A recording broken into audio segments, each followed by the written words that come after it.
अभी हम जमीयत उलमा हिंद के दफ्तर के बाहर खड़े हैं। यहाँ हम आए हैं एक म्यूज़ियम देखने। तो चलिए हम आपको दिखाते हैं जमीयत उलमा हिंद का म्यूज़ियम।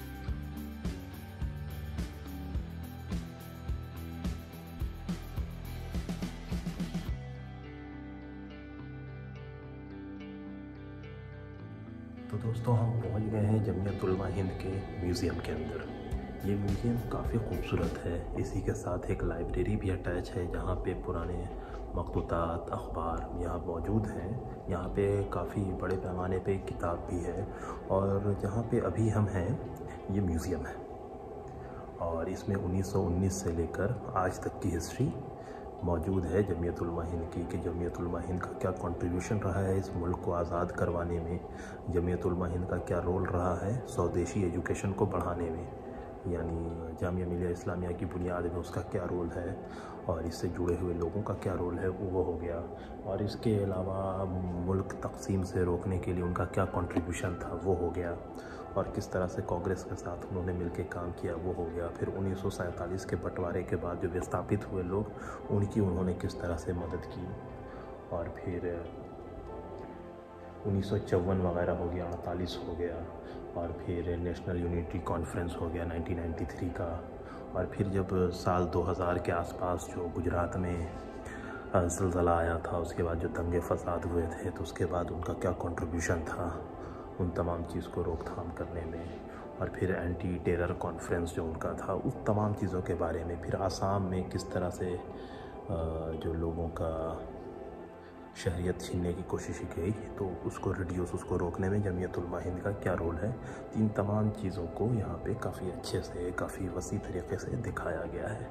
तो जमीयत उलमा हिंद का जो दफ्तर है वो दिल्ली के ITO में मौजूद है।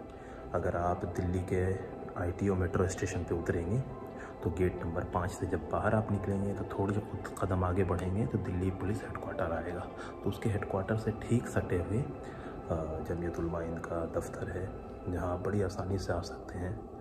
तो मेरे हिसाब से यहाँ आपको आना चाहिए और आके देखना चाहिए कि क्या रोल है जमीयत उलमा हिंद का नेशन बिल्डिंग में, मुल्क को तरक्की याफ्ता बनाने में। ये संस्था आज की डेट में 101 साल का हो चुका है। साल 1919 में इसकी क़याम हुई थी।